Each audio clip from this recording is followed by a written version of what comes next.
Hey there. Before you drift off, welcome to your adult bedtime story. Behind what looks like an ordinary event lies a truth that was never meant to be heard. And tonight, I'm going to tell it to you. Wherever you're watching from and whatever time it is, thanks for being here.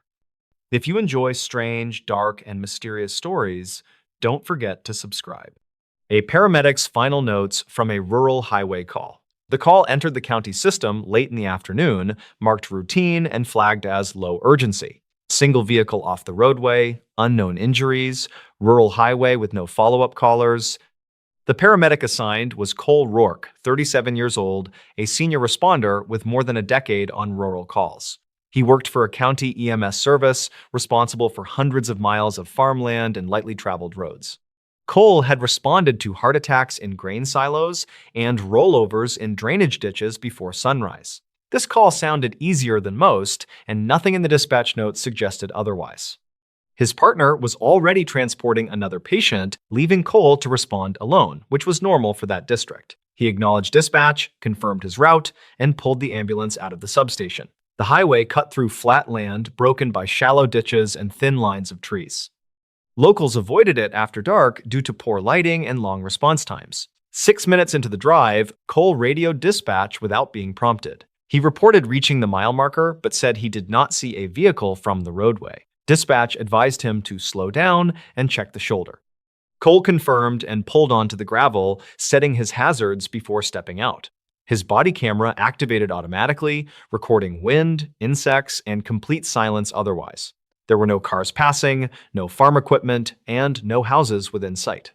Cole followed faint tire tracks leading off the pavement into a shallow ditch. The tracks continued toward a thin stand of cottonwood trees about 50 yards from the road. That was where he found the car. A dark sedan sat angled against a tree, front bumper resting gently against the trunk.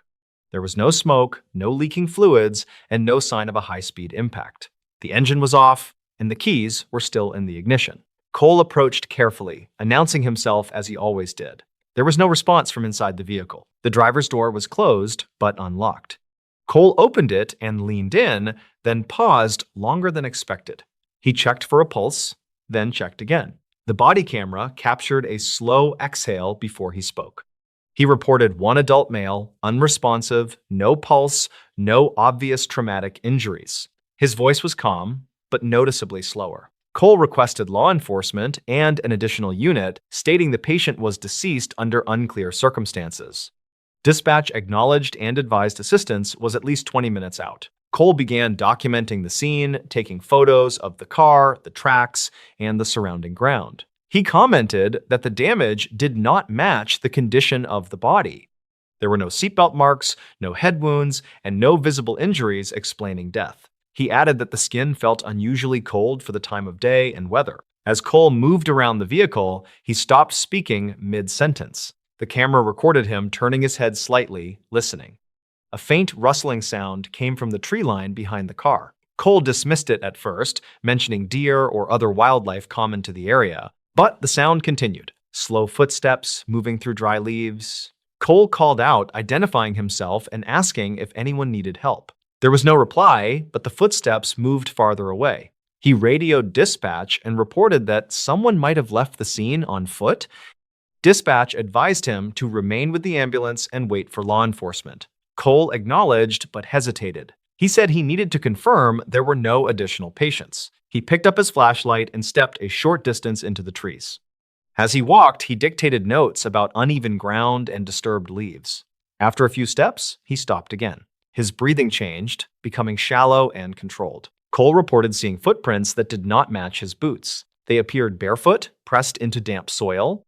He said the prints led away from the car, not toward the road. Then he went quiet, listening. The last thing recorded before the clip ended was Cole saying one sentence. He said he did not think the driver had been alone. Cole remained still for several seconds after speaking, listening to the space around him. The body camera captured only wind through leaves and his slow, deliberate breathing. Dispatch called his unit twice, asking for a status update. Cole responded quietly, confirming he was still on scene and continuing assessment. He did not mention the footprints again right away. Instead, he described his position relative to the vehicle and tree line. Cole said he was approximately 30 yards from the sedan, still within sight of the road. He added that the ground appeared disturbed in several places, not consistent with a single person walking. Dispatch again advised him to return to the ambulance and wait for law enforcement. Cole acknowledged the instruction, but did not turn back yet. He followed the footprints farther along the tree line, moving slowly and narrating each step. The prints remained barefoot and clear, pressed deep into damp soil near the ditch. Cole noted the temperature change almost immediately. He said the air felt colder under the trees, heavy and still compared to the open field. As he moved, the flashlight beam caught flattened grass ahead. It looked like someone had been lying there recently. Cole stopped at the edge of the disturbed area and did not step into it. He described the shape and size, saying it appeared human. There were no visible signs of blood or injury. No clothing, no personal items, and no trash. Cole said the smell was stronger here. Not fuel, not decay, but something metallic and sharp. Dispatch asked him to repeat the description. Cole hesitated, then said it reminded him of old batteries or cold iron. At that point, the body camera captured another sound. Footsteps again, closer than before. Cole turned sharply, sweeping the flashlight across the trees. The beam caught nothing but trunks and shadows. He called out again, firmer this time, asking whoever was there to respond. There was still no answer. Cole backed away from the disturbed ground, increasing the distance between himself and the trees. His breathing quickened slightly, audible in the recording. He told dispatch he believed there was at least one additional person involved. He said the scene no longer appeared accidental. Dispatch confirmed law enforcement was 10 minutes out. They instructed Cole to disengage and return to his vehicle immediately. Cole said he understood. Then he paused. He stated that he could hear breathing. Not his own, but something slow and steady nearby. The camera picked up a faint sound that could have been wind, but it rose and fell rhythmically. Cole whispered that it was coming from his left. He shifted position, stepping backward carefully. The flashlight beam shook slightly as he turned. That was when the movement happened. Something crossed the beam just beyond the trees. It was fast, low, and gone before details could register. Cole stumbled backward, catching himself before falling. He raised his voice, ordering whoever was there to stop and identify themselves. There was no reply. Only the sound of footsteps retreating deeper into the trees. Cole said one sentence that investigators would later replay dozens of times. He said the driver might not have been the first person to die here. Dispatch immediately ordered him back to the ambulance. Cole finally turned toward the road, moving faster now. As he walked, he continued dictating notes, his words coming quicker. He said the footprints were circling back toward the vehicle. He said they were not following a straight path. They were looping. The flashlight beam flickered briefly as he reached the edge of the trees. Cole stopped again. He said the breathing sound had stopped. The silence felt heavier than before. Cole was almost back to the ditch when he froze in place. The camera captured his hand tightening on the flashlight. He said quietly that someone was standing near the car. Not moving. Dispatch asked him to repeat. Cole did not respond right away. Instead, he whispered that whoever it was did not show up on the road camera reflection.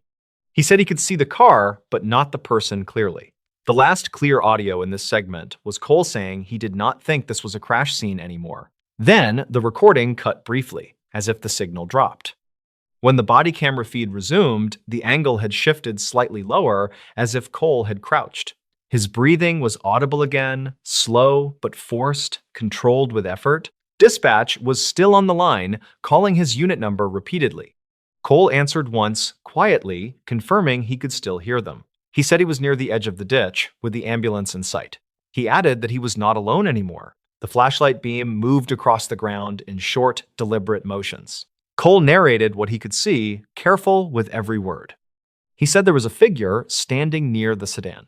It was positioned by the open driver's door, partially obscured by shadow. Cole described it as too still, not checking the vehicle, not looking around, just standing there. Dispatch instructed him to get into the ambulance immediately and lock the doors. Cole acknowledged, but his voice wavered for the first time. He said the figure was barefoot. He said the feet matched the prints in the dirt. The camera captured Cole taking a slow step backward. Dry grass crunched under his boot, loud in the silence. The figure reacted instantly. It turned its head toward Cole, though its body did not move. Cole said he could not see a face, only a pale shape where one should be. The flashlight beam shook violently as he adjusted his grip. Cole told dispatch the air felt wrong again, colder and heavier. He said the smell was stronger now, sharp and metallic, filling his nose. He coughed once, then steadied himself. Dispatch told him law enforcement was less than 2 minutes away. They ordered him to drop the camera if needed and get to safety. Cole said something that was barely audible. He said it was watching him breathe. The figure began to move. Not walking, but sliding forward in short, uneven steps. Cole backed away quickly, losing sight of the sedan as he turned. The camera angle dropped sharply, then stabilized again. A loud impact sound followed, likely the flashlight striking the ground. Cole shouted once, a sharp sound of surprise rather than pain. The camera spun, capturing flashes of dirt, sky, and tree branches. The audio filled with rapid breathing that did not match Cole's rhythm. Cole's voice came back briefly. He said the driver was already dead when the car stopped. He said the other one caused it. Then he said one final sentence. He said this thing had been waiting on the highway. The audio cut out abruptly. The video froze on a blurred image of leaves and darkness. When deputies arrived minutes later, the ambulance was still running. The driver's door was open, radio active, and lights flashing. The sedan remained against the tree, unchanged. There was no sign of anyone standing near it. Cole Rourke was not located at the scene. Search teams found his flashlight several yards into the tree line, cracked but still faintly lit. His body camera was recovered nearby. The final recording ended exactly where the audio cut out. There were no signs of a struggle. No blood, no drag marks, and no clear tracks leaving the area. The footprints ended abruptly near the ditch, as if they had simply stopped. Investigators could not explain how. The deceased driver's cause of death was ruled undetermined. No injuries explained the condition of the body. Investigators could not determine how long the man had been dead before the vehicle left the road. No surveillance cameras captured the crash itself. Cole Rourke was declared legally deceased years later. His body was never recovered. The incident report remains incomplete. The call was never officially closed in the system. To this day, dispatch logs show the line stayed open longer than usual, as if someone was still listening. Police called it a suicide until the smell told a different story. The call came in just after 9 that morning, logged as a routine welfare check with no immediate red flags. By noon, most officers on scene believed the case was already over. Apartment 312 sat at the end of a quiet hallway, the kind people forget exists. The tenant was Rafe Calder, age 39, a logistics coordinator who lived alone and kept to himself. He had not shown up for work in 2 days, and his phone went unanswered, which prompted a cautious visit. The building superintendent, Carl Wenner, unlocked the door using his master key after police arrived. He expected to find someone sick, maybe injured, or simply asleep after a long night. Instead, a heavy odor pushed into the hallway the moment the door cracked open. Carl paused, confused, then stepped inside when officers told him to keep moving. The living room looked normal, almost staged in its neatness, with shoes aligned near the wall. A couch faced a silent television, and a box fan leaned unplugged beside it. The smell grew stronger as they moved down the short hallway toward the bedroom. It was not the sharp scent officers associated with blood, nor the unmistakable odor of decay. This was thicker, sour, and faintly chemical, clinging to the air like damp smoke. Rafe Calder sat on the edge of his bed, slumped forward, head tilted at an unnatural angle. A leather belt was looped around his neck and tied to the closet rod behind him. His feet rested flat on the carpet, knees bent, body weight partially supported. To seasoned officers, the scene looked familiar and disturbingly ordinary. No overturned furniture, no broken glass, and no sign of forced entry anywhere in the apartment. There was no suicide note visible, but that was not unusual in cases like this. Photographs were taken, measurements logged, and the position of the body carefully documented. Rafe's phone lay face down on the bed, locked, with no alerts lighting the screen. His wallet sat on the dresser with cash still inside, and his laptop was powered off nearby. Based on appearance alone, the conclusion formed quickly and quietly among the officers. Another suicide. Tragic but straightforward, with nothing obvious pointing elsewhere. The medical examiner was called, and paperwork began moving toward closure. Then, one officer stopped just outside the bedroom doorway and inhaled slowly. Officer Lena Morado had worked patrol for nearly 15 years and trusted details others missed. She frowned, stepping back into the room, breathing in again, more deliberately this time. The smell was strongest near the closet, lingering low, close to the floor. It did not match what she expected from a body left overnight in a closed apartment. There was something artificial about it. Sharp beneath the heavier odor in the room, Lena crouched near the baseboard and noticed faint streaks along the wall. They looked like white marks, uneven and rushed, catching light at the wrong angle. She pressed a gloved finger against the surface, then brought it closer to her face. The scent hit harder up close, unmistakably chemical now. Not soap, not bleach, but something industrial and aggressive. The kind of smell meant to erase other smells, not coexist with them. Lena stood and asked the superintendent a simple question. "How long has it smelled like this in here?" Carl shook his head and said it had not smelled at all earlier that morning. The hallway was clean, normal, nothing like what poured out of the apartment door. That answer sat heavily with Lena as she looked back at Rafe's body. She asked her supervisor to delay removal until a closer look could be done. The supervisor hesitated, glancing at the scene, then at the waiting paperwork. Everything pointed to suicide, and time mattered with limited resources. Lena did not raise her voice or argue, but she did not move either. She repeated that the smell did not make sense, not here, not like this.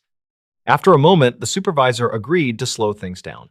The apartment was sealed, and a forensic unit was requested for a secondary sweep. What had started as an open and shut case was suddenly paused mid-sentence, and no one on scene could explain why that felt like the right decision. Because whatever happened in apartment 312, someone had tried very hard to cover it up, and the only reason anyone noticed was because the smell refused to disappear. The forensic team arrived an hour later, moving slowly as if the apartment might change its mind. They treated the scene with more care now, photographing details that were skipped during the first pass. The bedroom drew most of their attention, but the smell led them elsewhere. It pooled near the closet, then thinned toward the doorway, like a trail that never quite vanished.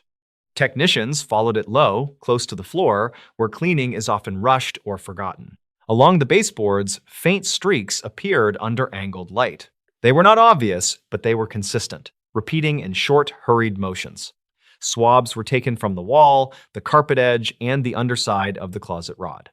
The belt around Rafe's neck was removed carefully and sealed as evidence. It looked ordinary, worn soft with age, but the knot was tight and practiced. Fibers were collected from the loop and from the rod where it had been tied. In the bathroom, the trash can held several damp cleaning wipes. They were folded and pressed deep, as if someone wanted them hidden quickly. Each wipe carried the same sharp chemical odor found in the bedroom. Under the sink, a half-used bottle of industrial degreaser stood out immediately. It was stronger than household cleaners and rarely kept in private apartments. The label listed warehouse applications and warned about prolonged skin exposure. Lena photographed the bottle and noted the residue around its cap. It had been opened recently, wiped clean, then returned to its place. Someone wanted it available but not obvious, which felt deliberate. When the medical examiner arrived, she paused longer than usual at the body. She examined Rafe's arms and noted faint bruising near both shoulders. They were symmetrical and deep enough to suggest a firm grip from behind. There were also small abrasions along the back of Rafe's neck. They were partially hidden by hair and the belt, easy to miss without careful inspection. None of this ruled out suicide, but it made the story less comfortable. The body was transported for autopsy, and the apartment remained sealed. By the following afternoon, preliminary findings began to reshape the case entirely. Rafe had died from asphyxiation, but hanging alone did not explain everything. There was evidence of manual strangulation that occurred before the belt was applied. Pressure patterns on the neck suggested hands, not fabric, had cut off airflow first. Toxicology results added another problem that could not be ignored. Rafe had a sedative in his system, one not prescribed and not taken accidentally. The dosage indicated he had been impaired shortly before his death. That detail removed any remaining comfort from the suicide explanation. Investigators returned to the apartment with fresh authority and sharper questions. They re-examined entry points, locks, and the narrow hallway outside Unit 312. Nothing showed forced entry, which now suggested something else entirely. Security footage from the building was pulled and reviewed frame by frame. It showed Rafe returning home early that evening, carrying food and checking his phone. He entered alone, calm, unaware that the night would not end normally. About an hour later, another figure appeared on camera near the entrance.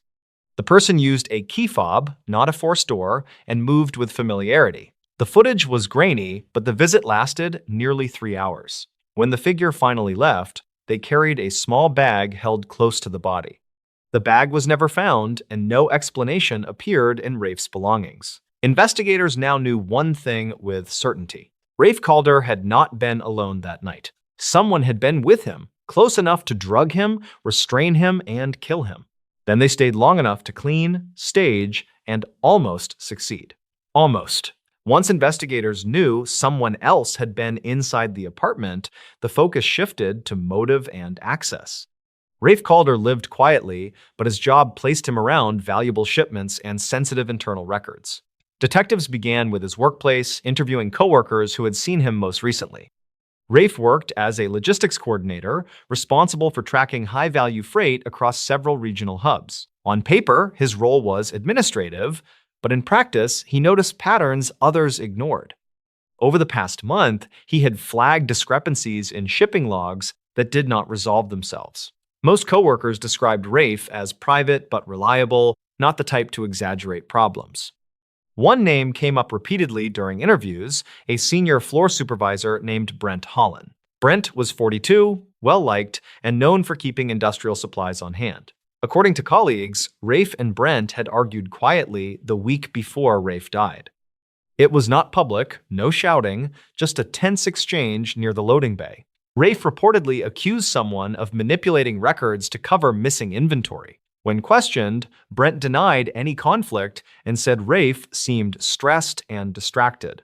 He claimed he had not seen Rafe outside of work and went straight home that evening. But his confidence faded when detectives asked about access to industrial degreasers. Brent admitted he used similar products regularly at work and sometimes took supplies home. He said it was for personal projects and saw nothing unusual about that habit. Detectives also learned Brent once lived in the same building as Rafe years earlier. That detail explained how a key fob tied to a former tenant had been used. Cell phone records placed Brent near Rafe's apartment that night, contradicting his alibi. When confronted with the footage, Brent asked for a lawyer and stopped answering questions. The autopsy results finalized what investigators already suspected. Rafe had been sedated, restrained, manually strangled, then staged to look like a suicide. The hanging was not the cause of death, only the disguise meant to end the conversation. Prosecutors later outlined the sequence with careful restraint. Brent visited Rafe under the pretense of resolving their work dispute. During dinner, Rafe was drugged, leaving him disoriented and unable to fight effectively. When Rafe realized something was wrong, the confrontation turned physical. Brent panicked, applied pressure to Rafe's neck, and did not stop in time. Realizing what he had done, he attempted to erase the scene instead of fleeing. The industrial degreaser was used to wipe surfaces and neutralize biological odors. It masked blood and sweat, but left behind a scent that did not belong. In trying to make the death look clean, Brent created the one detail he could not control. At trial, the defense argued the scene had been misinterpreted and contaminated. They claimed the smell was meaningless and the evidence circumstantial. The jury did not agree. They heard how the bruises aligned, how the sedative timed perfectly, and how the footage matched Brent's movements. Most of all, they heard how an experienced officer refused to ignore a single wrong detail. Brent Holland was convicted of second-degree murder and sentenced to decades in prison. Apartment 312 was eventually cleaned, repainted, and rented again. New tenants moved in, unaware of what had unfolded in that quiet bedroom.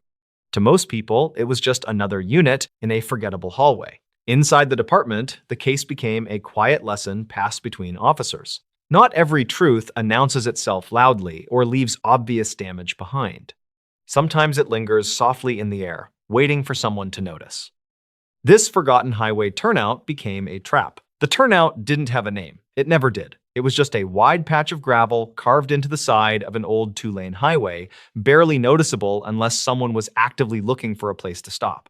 The highway itself cut through miles of quiet land, long stretches without towns, no gas stations, no houses close enough to see from the road, just trees, low hills, and the occasional broken fence line. Drivers used the road to pass through, not to stop. But for reasons that were never clearly explained, some people did stop there. The turnout sat just past a shallow curve. Drivers coming from the east would see it at the last second, a sudden opening where the shoulder widened and the guardrail ended. There was no sign marking it. No official rest area symbol. It wasn't maintained. No trash cans, no lighting. During the day, it looked harmless. At night, it disappeared into the dark. Local residents knew about it, but no one talked much about it. It wasn't associated with picnics or scenic views. It was simply there. A place people pulled into if they were tired, lost, or needed to make a phone call in an area with weak reception. Years later, investigators would look back at maps and traffic reports and realize something unsettling. The turnout was used far more often than it should have been. On a fall evening, just after sunset, a sedan slowed as it approached the curve. The driver had been on the road for hours. According to phone records, he had made several calls earlier that day, mostly short, routine check-ins. Nothing suggested distress. The car signaled late and rolled into the gravel turnout. That was the last confirmed movement tied to him. The vehicle didn't reappear on traffic cameras farther down the highway. There were no toll booths, no gas station sightings, no license plate hits. When the car was found 2 days later, it was still sitting in the turnout. The engine was off, the doors were unlocked, nothing appeared damaged. At first glance, it looked like a simple roadside stop that had gone wrong. Maybe a medical emergency, maybe the driver wandered off confused. That was the assumption that guided the initial response. But that assumption didn't last long. Inside the car, everything looked staged in a way that didn't quite make sense. The driver's seat was pushed back farther than his height would normally require. The phone was missing, but the charger cable was still plugged into the console. His wallet was in the glove compartment, untouched. There were no signs of a struggle, no blood, no broken glass. But there were footprints in the gravel. Not just one set. They circled the car. Investigators counted at least 3 distinct patterns, all adult-sized. Some impressions overlapped, suggesting people had walked around the vehicle multiple times. One set of prints led toward the tree line behind the turnout. Another set stopped abruptly, as if the person had stood still for a long time. The driver's prints were never conclusively identified among them. Search teams moved into the woods that night. The terrain behind the turnout sloped downward into thick brush and uneven ground. Visibility dropped fast once the sun went down. Within 50 yards, the highway noise faded completely. No personal items were found, no clothing, no phone, just disturbed soil in a few spots that didn't match animal movement. By the next morning, the case was no longer considered a simple disappearance. As news spread locally, people began calling the sheriff's office with information they hadn't thought mattered before. Drivers who remembered pulling into the turnout late at night and feeling watched. Truckers who said they avoided stopping there after seeing other vehicles parked with their lights off. One caller described slowing down once and noticing a car already parked there, engine running, no one visible inside. When he passed again an hour later, the car was gone. Another mentioned seeing 2 silhouettes near the trees, standing far too still. None of the tips were dramatic on their own, but together they painted a picture investigators hadn't expected. This turnout wasn't just a place to stop. It was a place where people waited. As the investigation continued, attention turned to older records. Missing persons reports that had never been linked to each other, breakdowns, abandoned vehicles, short gaps in travel timelines that were explained away at the time. One by one, they all pointed back to the same stretch of road, the same curve, the same unmarked turnout. By the end of the week, investigators quietly changed how they referred to the location in their internal notes. They stopped calling it a turnout. They called it a site. And they still didn't know who had been there that night or why the driver had pulled over in the first place. But it was becoming clear that whatever happened there wasn't random. It had happened before, and it hadn't stopped. By the second week, the turnout was no longer quiet. Sheriff's vehicles parked along the shoulder day and night. Yellow tape cut across the gravel entrance, though it did little to keep people away. Drivers slowed as they passed, some nearly stopping just to stare. A few pulled over farther down the road and walked back on foot. Investigators focused on timelines first. The missing driver's last confirmed activity placed him on the highway just before dusk. Cell phone data showed his signal dropped abruptly at the curve, not gradually as expected in a low-coverage area. That detail stood out. Normally, the signal weakened over several miles. Here, it vanished all at once. Technicians couldn't explain it. They searched the car again, more carefully this time. The interior showed faint scuff marks near the passenger side door, not deep enough to suggest a struggle, but inconsistent with a single person entering and exiting normally. The floor mat had been shifted slightly, as if someone had stepped in with gravel still on their shoes. There was also a smell that hadn't been noted initially. Not fuel, not decay. Something chemical, faint and sharp, detected only when the car had been closed for several hours and reopened. Samples were taken. Results came back inconclusive. Meanwhile, deputies canvassed nearby towns. The closest one sat nearly 15 miles away, barely more than a cluster of homes, a diner, and a closed hardware store. Residents there were used to long drives and quiet nights. Several people remembered that evening. One waitress recalled a man matching the driver's description stopping in for coffee earlier that day. He hadn't seemed distressed. He asked about road conditions ahead, specifically whether there were rest areas or pull-offs farther west. That question caught attention. Another resident remembered seeing unfamiliar vehicles parked near the highway late at night, engines off, lights dark. It wasn't common traffic. The road wasn't a shortcut or a scenic route. Most people had no reason to linger there. When shown photos of the turnout, two witnesses independently said the same thing. That's where it always happened. Investigators reviewed older case files. Some were years old, others more recent. Individually, they'd never raised alarms. Together, patterns began to emerge. A pickup truck found abandoned with no mechanical issues. A motorist reported missing for 3 days before turning up miles away, confused and dehydrated, unable to explain where he'd been. Another car discovered unlocked, keys missing, parked partially off the gravel as if it had been left in a hurry. All near the same stretch of highway, all involving brief stops that were never meant to last. One case stood out. A woman traveling alone had called roadside assistance years earlier, reporting that she felt unsafe after pulling into an unmarked turnout. The call disconnected mid-sentence. When help arrived, she and her car were gone. Her vehicle was recovered months later in another county. She was never found. At the time, investigators believed she'd left with someone she knew. Now, that conclusion felt thin. Attention turned to surveillance. There were no cameras at the turnout itself, but there were a few farther down the road. Traffic footage showed something unusual on the night the driver disappeared. Several vehicles slowed near the curve. Two pulled over briefly before continuing. One dark SUV passed the turnout, disappeared from view, then reappeared minutes later, heading back east. License plate quality was too poor to identify it. No one reported seeing it.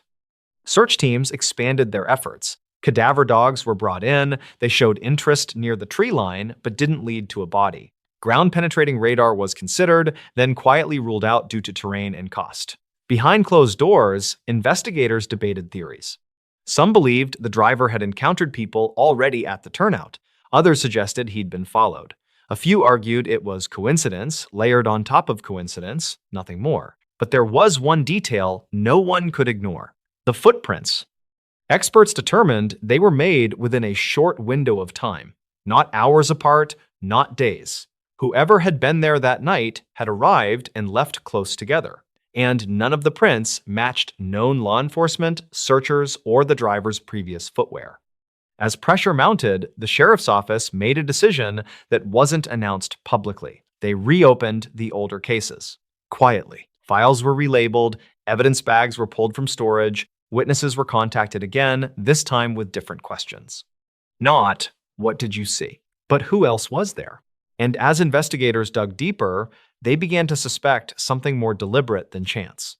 The turnout wasn't just convenient, it was controlled. Someone knew when drivers would stop there. Someone knew how long they'd stay. And someone knew how to leave without being seen. By the time the search officially scaled back, one thing was clear to everyone involved. Whatever happened at that turnout wasn't finished in one night. It had been building for years, and the highway was still open. The decision to close the turnout wasn't made public. There was no announcement, no press conference, no official explanation tied to safety concerns or road maintenance.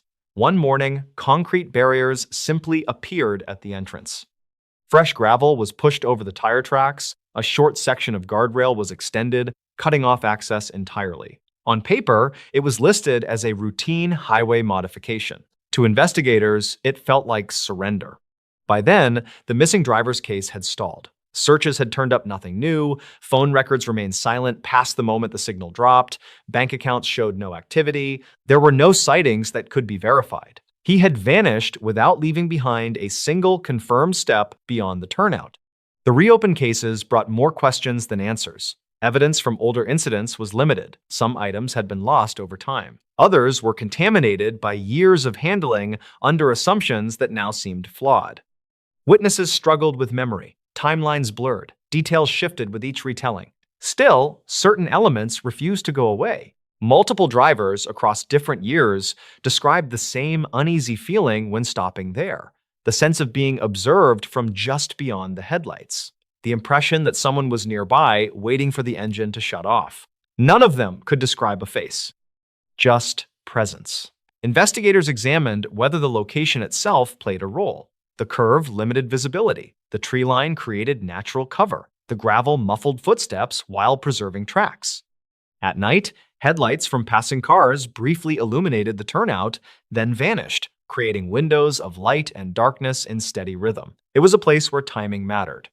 One theory suggested opportunistic crime, people watching traffic patterns, targeting drivers who appeared alone or uncertain. Another proposed something more organized, a system that relied on predictability rather than force. There was no evidence strong enough to prove either. The dark SUV seen on camera remained unidentified. Attempts to enhance the footage failed. No matching reports of stolen vehicles surfaced. No suspects emerged. As months passed, interest faded. Media coverage dwindled. The case slipped back into files marked unresolved. But the turnout never reopened. Truckers adjusted their routes. Locals stopped mentioning it altogether. New residents were never told why the road looked the way it did, why the guardrail bent so awkwardly around an otherwise ordinary stretch of highway. Occasionally, someone would stop nearby anyway, pulling onto the shoulder where it was still legal. Some reported feeling the same unease, even without access to the gravel patch. Others felt nothing at all. Years later, a review of cold cases would briefly bring the site back into discussion. Investigators noted the overlap again, the same geography, the same inexplicable gaps. But without new evidence, nothing moved forward. The missing driver was eventually declared legally dead. No cause, no location, no explanation. The highway remains open today. Cars pass through without slowing. Most drivers never notice the spot where the turnout once was. Those who do rarely think twice. It looks like nothing now, just another stretch of road. But for those who worked the case and for the families still waiting for answers, the memory lingers. A reminder that some places don't need walls or doors to trap someone. They only need the right moment. And someone willing to wait. A quiet town, a body, and a timeline that didn't add up. Maple Grove was the kind of town that ran on habit. People woke up at the same time, drove the same roads, and expected tomorrow to look almost exactly like yesterday. Nothing dramatic ever happened there, and that sense of predictability was something residents quietly took pride in. It made the events of one October morning feel unreal, like something that belonged to another place entirely. Just after sunrise, a county maintenance worker was driving along a gravel service road on the edge of town. It was part of his routine, a shortcut he used almost every day. As his truck rolled forward, something near the ditch caught his attention. At first, it looked like trash, maybe a jacket or a bundle of clothing dragged there by wind. He slowed down, then stopped. When he stepped out and walked closer, the shape didn't change. A man was lying face down, motionless, partially hidden by tall grass that had begun to dry out with the season. The worker backed away and called it in. Within minutes, the quiet was broken by patrol vehicles pulling up along the gravel, lights flashing against the early morning haze. There was no crowd, no traffic to control, just a handful of deputies standing in silence, looking down at something that didn't belong there. The man was identified quickly. He was 38 years old and had lived in Maple Grove his entire life. Most people recognized him immediately, even if they didn't know him well. He worked odd jobs, helped friends with construction and repairs, and was known for talking longer than necessary. He wasn't secretive, he wasn't isolated. That fact alone made the discovery unsettling. The scene itself raised questions almost immediately. There was no blood pooled around the body, no visible weapon, no signs of a struggle in the surrounding grass or dirt. His wallet was still in his pocket, cash untouched. Whatever had happened, it didn't look like a robbery, and it didn't look like something that had unfolded right there on the roadside. By mid-morning, word had spread through town. Small groups formed outside the diner and near the post office. Conversations stayed quiet, cautious. In Maple Grove, people expected explanations. Accidents happened, medical emergencies happened. Violence like this didn't, at least not without a clear reason. The autopsy would later confirm that the cause of death was blunt force trauma to the head. The injury was severe enough to be fatal, but it only deepened the mystery. Investigators believed the blow had likely occurred somewhere else. The lack of blood at the scene suggested the body had ended up on the service road after the injury, not before. To understand how that could happen, investigators turned to the night before. According to friends and family, the victim had spent the evening at a small gathering at a friend's house just outside town.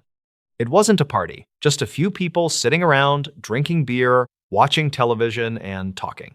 Several people remembered him seeming relaxed, joking like he usually did. Others noticed he checked his phone often and stepped outside more than once to take calls. Sometime after 10 p.m., he said he was heading home. His house was less than 15 minutes away by car. It was a drive he had made countless times. Under normal circumstances, no one would have thought twice about it, but he never made it home. Phone records showed his cell phone remained active after he left. Messages were sent, calls were made. That detail alone suggested the night didn't end the way everyone assumed. At the time, no one knew exactly where he was going or who he might have been communicating with. By the next morning, the idea that something had gone wrong along that short drive became impossible to ignore. The road he should have taken was simple and familiar. The place where his body was found wasn't part of that route at all. As investigators began piecing together his final movements, one thing became clear early on. Whatever happened to him didn't follow the path anyone expected. And the deeper they looked into that night, the more the timeline began to fracture in ways that would never fully make sense. Once investigators accepted that the victim hadn't died where he was found, the focus shifted almost entirely to time, not just when he died, but where he had been during the hours no one could account for. The stretch between 10 p.m., when he left his friend's house, and sunrise the next morning became the center of the case. It was a window wide enough to hide almost anything. Phone records were the first real source of structure. They showed the victim's phone was still active well after he left. Text messages went out, calls came in. More importantly, the phone connected to multiple cell towers throughout the night. When those connections were mapped, the pattern didn't resemble a simple drive home. At one point, his phone connected to a tower several miles away from his house in the opposite direction, near farmland and rarely used access roads. There was no obvious reason for him to be there. The area had no stores, no homes he regularly visited, and no shortcuts that made sense. Later, another connection suggested movement back toward town, but not along the most direct route. The path looked erratic, almost hesitant. Investigators began asking whether he had planned to meet someone. Friends were interviewed again, this time more carefully. A few remembered him mentioning money he was owed by another local man for work completed weeks earlier. According to those accounts, the situation had caused tension but hadn't turned violent. Others recalled him, saying he needed to talk to someone briefly that night, though no one could remember a name or location. Each statement added context, but also created new questions. The messages on his phone offered little clarity. Several appeared unfinished, as if typed quickly or interrupted. One referenced meeting up, but didn't say where. Another consisted of a single word that didn't clearly relate to the conversation around it. Analysts couldn't determine whether the messages were sent intentionally, accidentally, or under stress. Without context, they were fragments instead of answers. Attention eventually turned to people who might have crossed paths with him after 10. One name surfaced repeatedly: a local man who knew the victim and had a history of disagreements with him. A pickup truck belonging to this man had reportedly been seen near the service road the night before the body was found. When questioned, the truck's owner acknowledged being in the area earlier that evening. He said he had driven out there to cool off and think, then left long before anything could have happened. One witness supported his timeline, saying the truck was gone by late evening. Another contradicted it, placing the same truck near the road much later, closer to midnight. Neither account could be definitively proven. Investigators canvassed nearby properties, hoping someone had seen or heard something definitive. Most residents said the night had been quiet. A few mentioned hearing a vehicle moving slowly along the gravel road, but that wasn't unusual in Maple Grove. Others thought they heard voices, but couldn't say when or from where. Each tip was logged, cross-checked, and ultimately filed away without resolution. The autopsy results were reviewed again as the timeline grew more complicated. The head injury was consistent with blunt force trauma, but it didn't clearly indicate how or where it occurred. There were no defensive wounds, no clear signs of a prolonged struggle. The lack of blood at the scene suggested the injury happened somewhere else, possibly inside a vehicle or on a surface that wouldn't retain evidence. Time of death remained a broad estimate, stretching across several hours. Weather conditions and the absence of witnesses made it difficult to narrow down. That uncertainty created a critical problem. Without a precise time, alibis couldn't be confirmed or ruled out with confidence. Nearly everyone connected to the victim existed in a gray area. As the days passed, the case began to stall. Each new detail seemed to contradict another. The phone data suggested movement that didn't align with witness accounts. The witness accounts conflicted with each other. Physical evidence refused to point in a single direction. The more investigators tried to impose order on the timeline, the less stable it became. What had started as a straightforward effort to trace a man's final drive had turned into something far more unsettling. The night he died didn't flow forward. It looped, doubled back, and fractured, leaving behind pieces that never quite fit together. And as investigators would soon realize, this confusion wasn't temporary. It was the foundation of a case that refused to settle into anything resembling certainty. As the investigation dragged on, the unanswered questions began to settle over Maple Grove like a low fog. There was no dramatic press conference, no sudden arrest, no moment where everything clicked into place.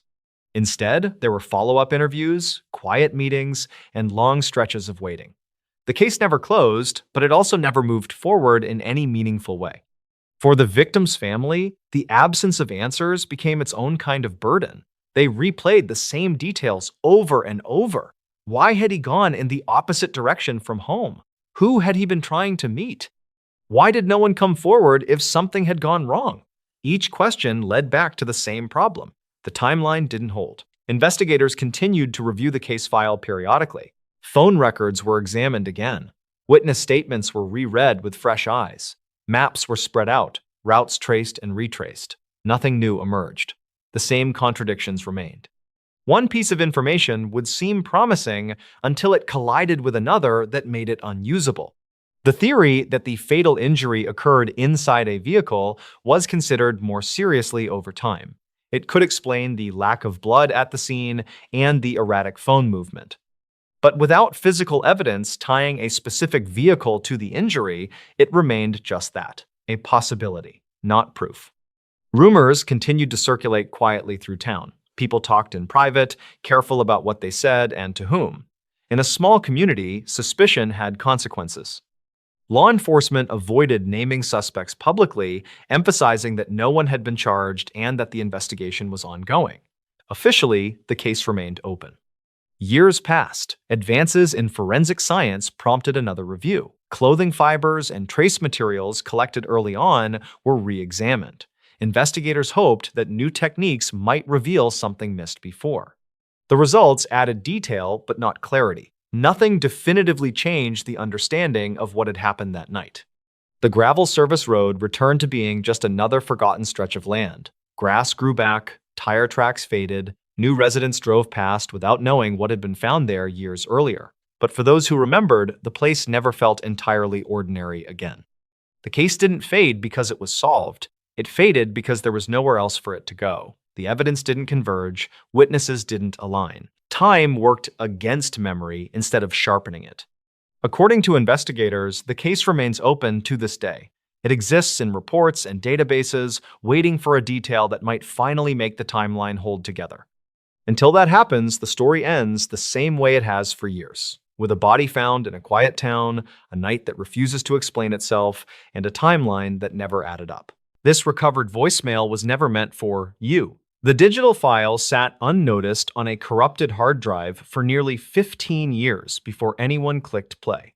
This story concerns the accidental discovery of a deleted voicemail that solved a decade-old cold case.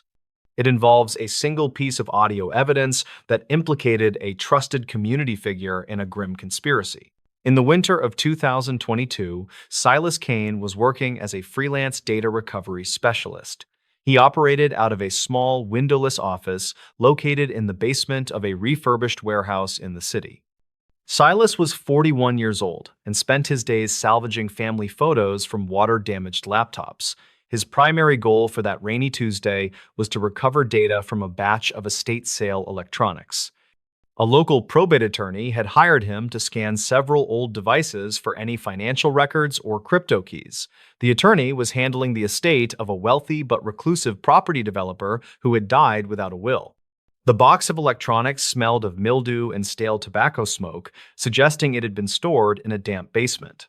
Silas picked up a dusty silver flip phone that had been manufactured around 2006. The plastic casing was cracked near the hinge, and the charging port was packed with lint. The battery was swollen and useless, so he carefully wired the device directly to his bench power supply unit. He bypassed the damaged screen and mounted the internal storage directly to his main forensic workstation to read the raw hex code. Silas was a patient man who enjoyed the meditative process of sifting through lines of binary code. Most of the data was corrupted junk, but he found one audio file flagged with a strange system error. The file was a voicemail that had been received but never listened to by the phone's original owner. The timestamp indicated it was recorded at 3 in the morning on November 4th, 2008. Silas converted the raw data into a playable waveform and put on his heavy noise-canceling studio headphones. The audio was initially just a wall of static and digital artifacts caused by the memory chip degrading over time. He applied a basic noise reduction filter and boosted the gain to see if any human speech was hidden there. A woman's voice cut through the static, sounding breathless, terrified, and speaking in a hushed, desperate whisper.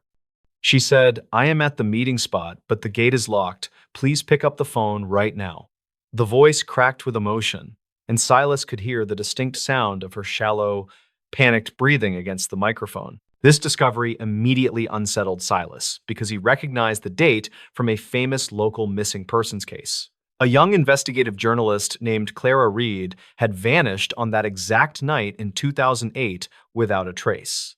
Silas paused the playback and brought up the archived police reports and old news articles about the Reed disappearance. The police had always suspected she was meeting a confidential informant that night, but they never found her phone. The phone Silas was holding did not belong to Clara Reed. It belonged to a prominent city councilman named Gregory Haynes. The estate lawyer had not mentioned that the electronics belonged to the late councilman, only that they were from a high-profile client. Silas realized he was holding the device of the person Clara was trying to contact in her final moments. He decided to perform a deep spectral analysis on the background noise of the call to pinpoint her location. He spent the next 6 hours using advanced audio isolation software to separate the voice from the environment. He needed to prove that this voicemail was indeed from Clara and that she was in danger when she called. The first thing he isolated was a low, rhythmic thumping sound that repeated every 4 seconds in the background. It sounded like a heavy mechanical heartbeat echoing in a large, empty space. He ran the thumping sound through a sound effects library and identified it as a heavy industrial pile driver. This made sense because the city was undergoing a massive waterfront construction project during late 2008. However, construction crews did not operate pile drivers at 3 in the morning due to strict noise ordinances in the city. Silas adjusted the frequency equalization to focus on the very high end of the audio spectrum near 15 kilohertz. He heard the faint, distinct screech of metal wheels turning on a curved steel track in the distance. The sound was high-pitched and piercing, cutting through the low rumble of the thumping noise. He cross-referenced the construction schedules from the city archives with the transit authority logs from that year. The only active rail line near a construction site that night was the old freight spur near the docks. But the piledriver's sound was still a mystery until he realized it wasn't a construction machine at all. It was the rhythmic thud of a heavy boat engine idling at a dock with a loose exhaust manifold. Silas filtered out the engine noise and the woman's voice to see if he could hear anything else in the room. He turned the volume up until his ears rang, searching for any sonic clue that could identify the specific location. He found a third sound layer that was barely audible beneath the heavy breathing of the terrified woman. It was a faint electronic beep followed by a synthesized voice saying "System armed" from a security panel. Silas recognized that specific voice prompt from an old model of commercial security systems used in warehouses. He enhanced the audio further and heard the distinct sound of a heavy metal latch clicking shut just feet away. The woman in the recording gasped, and the line went dead immediately after the latch sound was captured. The recording ended with a final, chilling silence that felt heavier than the static that preceded it. Silas began to piece together the terrifying narrative of what happened to Clara Reed on that cold November night. She had gone to meet Councilman Haynes at a warehouse near the docks, believing he had information for her story. She arrived at the agreed location, but the gate was locked, and she made a frantic call to his personal cell. The voicemail proved that Haynes was not asleep at home as he had claimed in his original witness statement. The background audio proved she was lured into a trap where a boat was waiting to take her away. The boat engine, he heard, was likely the vessel that would transport her body out to deep water. The killer had likely used the winch maneuver to move the boat quietly until it was far from the shore. Silas examined the metadata of the deleted voicemail file more closely in the hex editor. He discovered that the voicemail had not just been ignored, it had been manually marked as hidden by a user. This required a specific passcode to be entered into the phone's system settings to mask the file from the inbox. This proved that Gregory Haynes had seen the incoming call, ignored it, and then buried the evidence of the voicemail. Haynes had knowingly left Clara trapped at the location while he likely orchestrated the cleanup operation from a safe distance. Silas felt a cold sweat on his neck as he realized he was holding the smoking gun of a murder case. He exported the cleaned audio file and the detailed spectral analysis report to a secure, encrypted drive. He knew he could not simply walk into a police station with this evidence, given the councilman's influence. He contacted a retired federal agent named Marcus Vance, who had worked the original case and was known for his integrity. Marcus agreed to meet Silas at a neutral location to review the findings and verify the authenticity of the digital file. They met in a quiet diner on the outskirts of the city where they could talk without being overheard. The twist came when Marcus listened to the enhanced audio and identified the security system voice prompt immediately. He told Silas that the specific system-armed voice was only used in one private secure storage facility in the city. That facility was owned by a shell company that was quietly managed by the councilman's own brother, a maritime logistics contractor. The boat engine, Silas heard, was actually the facility's massive hydraulic ventilation fan that had a broken bearing for months. Clara Reed had not been at the docks. She had been lured inside the councilman's family storage unit and sealed inside. The background noise of the metal wheels was not a train, but the automated crane system inside the massive storage warehouse. The final clicking sound was the electronic lock of a long-term storage container engaging from the outside. The voicemail was not a plea for help from the street, it was a recording of her being sealed into a container. The "you" she was calling was the man who had just walked out of the room and locked the door behind him. She was calling the phone in his pocket while he stood on the other side of the steel wall. The realization hit Silas like a physical blow. Haynes had been standing right there, listening to her ringtone. The payoff was grim, but provided the closure that the Reed family had been seeking for over a decade. The authorities obtained a federal warrant to search the specific storage container that had been rented under the shell company's name. They found the container was still sealed and listed as containing archived office furniture on the manifest. Inside, they found the remains of Clara Reed along with her notebook and her own cell phone. The evidence on her phone corroborated Silas's findings and detailed the corruption story she was about to break. She had hidden the notebook inside the upholstery of an old chair within the container before she died. Gregory Haynes was arrested the following week and charged with kidnapping and first-degree murder based on the new digital evidence. The recovered voicemail was played in open court, silencing the room with the terrified final words of the young journalist. The defense tried to argue the audio was fabricated, but Silas's detailed forensic report on the background frequencies held up under scrutiny. The jury convicted Haynes after only 4 hours of deliberation, ending his political career and his freedom. The audio file was the final nail in the coffin of a man who thought he had buried his secrets forever. Silas Kane returned the old flip phone to the evidence locker and went back to his quiet basement office. He wiped his server of the case files, but he kept a backup copy of the spectral analysis as a reminder. He learned that data never truly dies. It just waits for the right person to listen closely enough. The silence of that old digital file had spoken louder than any witness ever could. 3 lost hikers' final route was logged on a broken GPS. The search for the 3 lost hikers concluded tragically in the autumn of 2023 when their damaged GPS unit was finally recovered. It contained an incomplete route log that showed their desperate final movements over a 72-hour period. The trail of evidence only deepened the puzzle of how 3 experienced climbers vanished just miles from a well-maintained logging road. The missing group consisted of 2 brothers and their climbing guide. The brothers were 40-year-old finance manager David Chen and his 37-year-old younger brother Michael. They had hired 32-year-old guide Rebecca Hale, a local expert with over a decade of experience in the remote Sierra Blanca wilderness. Their original plan was a simple 5-day ascent of the remote west ridge of Mount Corwin, a known but challenging peak. They logged their intended route with the park rangers and were due to check in on a Sunday afternoon. The search was launched on Monday morning when the group failed to make contact and a sudden early blizzard rolled into the mountains. Search and rescue teams immediately began combing the planned route, but found no sign of the hikers. After a week of intense searching yielded nothing, the weather finally cleared and a park ranger spotted a flash of bright color off the planned trail. It was Rebecca Hale's orange backpack snagged high on a rock outcropping. The backpack was mostly empty except for a large rock hammer, a frayed length of climbing rope, and a single cracked Garmin GPS unit. The GPS unit's screen was completely shattered, and the external casing was heavily damaged by blunt force trauma. The internal battery had also died, but the flash memory chip was miraculously intact.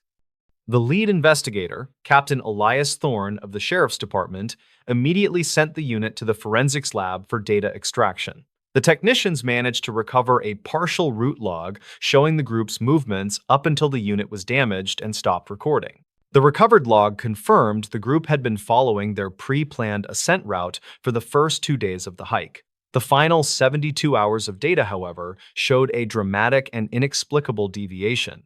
Instead of continuing the climb toward the summit, the group abruptly turned and began moving rapidly downhill away from the mountain. The route log showed a frantic, meandering path through a thick, trackless forest and into a confusing labyrinth of narrow canyons. The timestamps showed they had been moving almost continuously, covering ground at a grueling pace, barely stopping to rest, even at night. Their speed indicated they were not lost. They appeared to be actively fleeing something.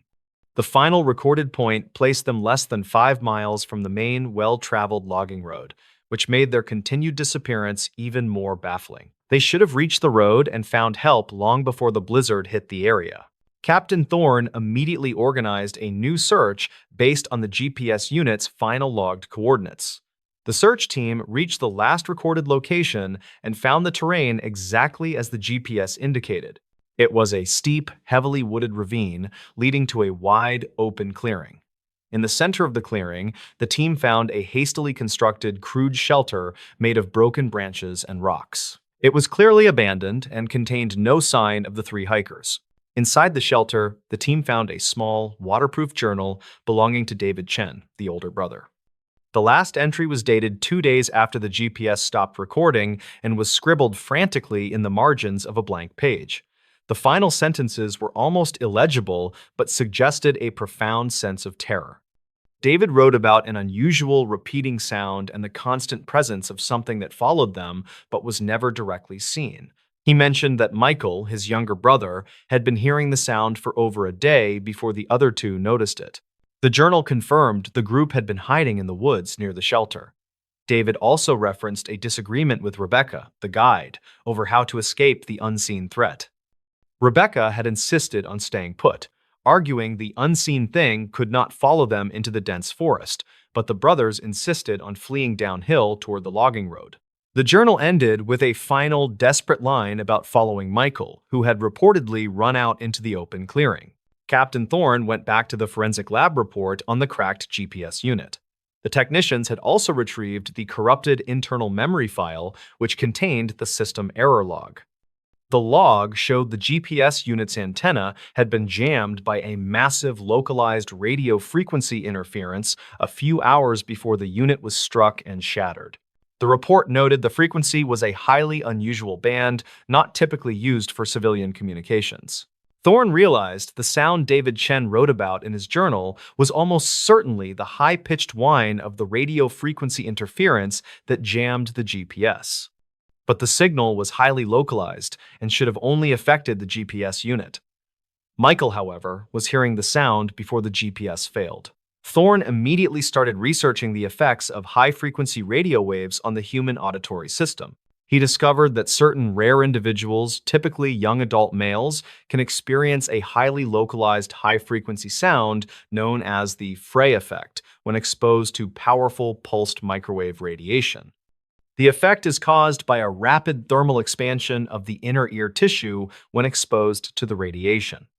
The effect is sometimes described as a loud, high-pitched clicking, or a constant, sharp ringing that only the affected person can hear. The sound is not real and cannot be recorded by a normal microphone. The final piece of the puzzle came from an archived local newspaper clipping found in the park office dating back to the late 1970s. It detailed a decommissioned, ultra-secret Cold War-era military relay station built high on the west ridge of Mount Corwin. The station, a prototype military communications hub, was shut down after a documented technical failure during an atmospheric testing project. The power was never fully disconnected. The decommissioned relay station was built directly on the ridgeline that the hikers had initially been climbing, and the entire structure was still encased in steel and concrete. Captain Thorne realized the climbers had accidentally walked too close to the source of the intermittent high-frequency radiation. Michael Chen, the younger brother, was an early victim of the strange, continuous sound, causing him to become erratic and panicked. The sound drove him to run from the shelter and out into the clearing, followed by David. Rebecca, the experienced guide, knew the area intimately and would have instinctively avoided the well-known but unmarked military testing zone. She had tried to keep the brothers in the shelter to shield them from the signal, but they insisted on fleeing downhill towards safety. The final route log showed their escape, their panicked downhill retreat, while being relentlessly pursued by a non-existent sound only one of them could hear. The search teams finally found the three hikers 3 days later, miles off the logged route and huddled together at the bottom of a shallow ravine. They had all succumbed to a combination of hypothermia and exhaustion. They had never been lost. They had simply been running in a panic from a sound that only one person could truly hear. The signal from the broken military relay station was briefly activated during the unexpected blizzard, causing the localized Frey effect that ultimately drove the three experienced hikers to their tragic final route. This quiet highway stop became a warning for investigators. The highway ran straight and flat through a stretch of farmland that most drivers barely noticed. A 2-lane road bordered by scrub grass, irrigation ditches, and the occasional rusted fence line. And late one evening, a routine traffic stop unfolded there without drawing attention from anyone who passed by, because nothing about the scene looked unusual at first. Not the patrol car angled behind the stopped vehicle, not the flashing lights reflecting off the road surface, and not the calm body language of the officer standing near the driver's side door. Yet that ordinary moment would later be dissected frame by frame by investigators who realized too late that something critical had been missed at the very beginning, something that turned a quiet stop into a case that still raises uncomfortable questions about procedure, timing, and the limits of observation. The area was rural enough that traffic thinned out quickly after sunset, with long gaps between passing vehicles and no nearby businesses open at that hour. And according to dispatch records, the stop was initiated for a minor infraction, a reason common enough that it rarely resulted in anything more than a warning or a citation, and the officer radioed in the plate, location, and time as required, a process that took seconds and didn't raise any alarms because everything about the situation fit neatly into expectations: a single occupant vehicle, cooperative driver, no immediate signs of distress, and no indicators that the encounter would deviate from thousands of others logged that year. What remains unclear is the exact sequence of movements during those first few minutes, because later accounts rely on a combination of dash camera footage, radio timestamps, and partial recollections, and those elements don't align perfectly. As some records suggest, the officer spent more time at the rear of the vehicle than usual, while others indicate the interaction at the driver's window was brief, and the footage itself, though present, lacks audio clarity due to wind and passing traffic, leaving investigators to infer tone and intent from gestures rather than words, a limitation that would become significant as the case unfolded. At some point during the stop, the driver was asked to step out of the vehicle, a request that in itself wasn't unusual, especially along a narrow shoulder where safety concerns were common, and the driver complied without visible resistance, moving toward the patrol car as directed. But it's in this moment that later reviews began to identify subtle anomalies, small delays, a pause before opening the door, a glance toward the ditch on the opposite side of the road, behaviors that could mean nothing or could mean everything, depending on interpretation, and the officer did not comment on them at the time, at least not on the record. The encounter ended without an arrest, without a search warrant, and without the vehicle being towed, and according to the closing radio transmission, the driver was released with a warning.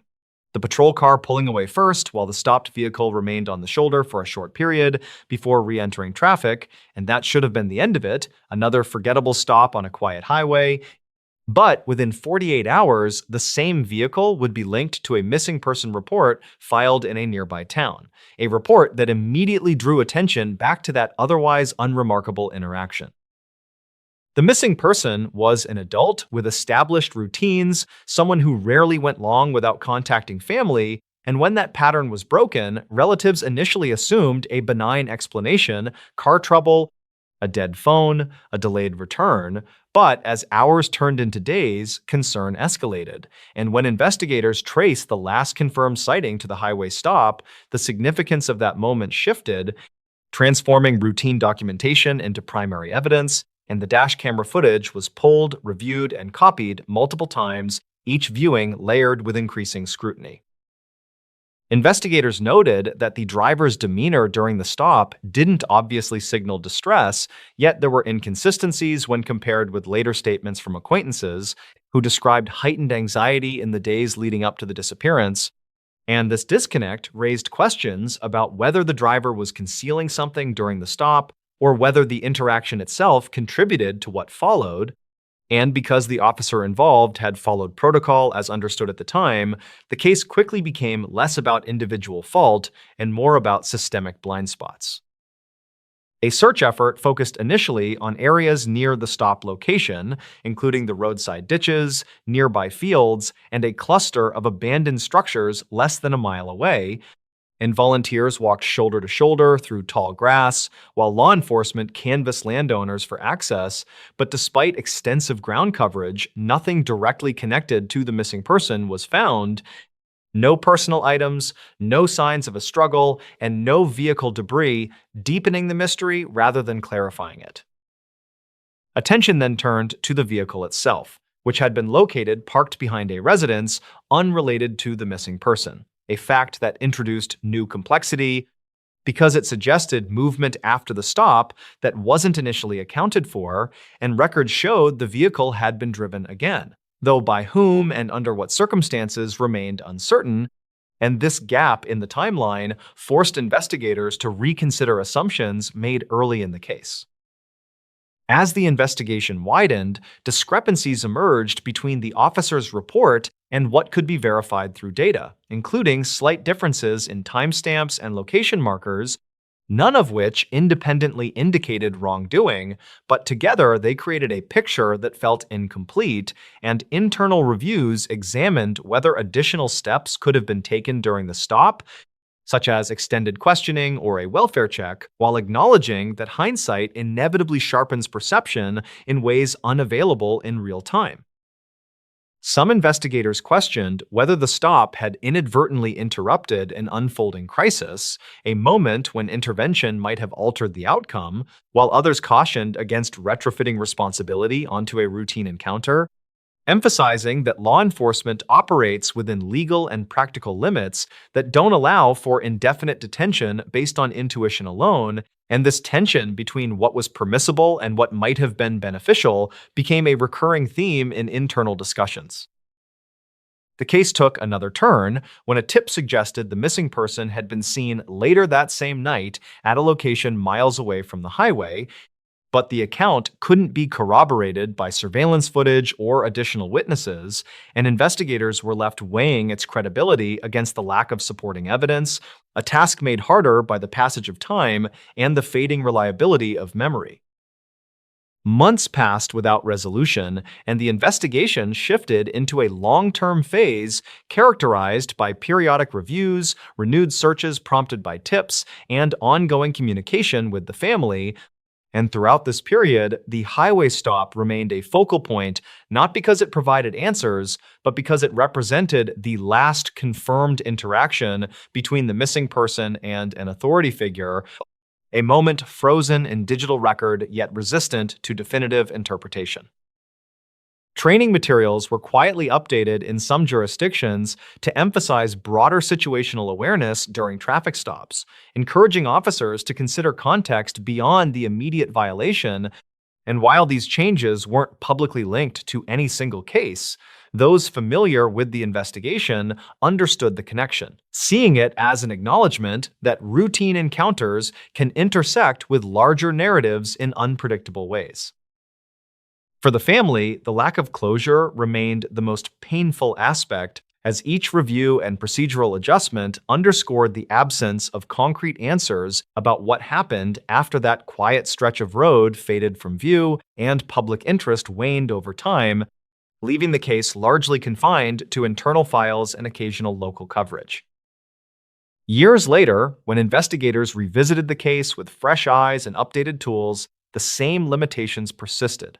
The same gaps in the timeline, the same ambiguous gestures on grainy footage, and the same unanswered question of whether the outcome was inevitable or whether a different choice during that brief stop could have changed everything.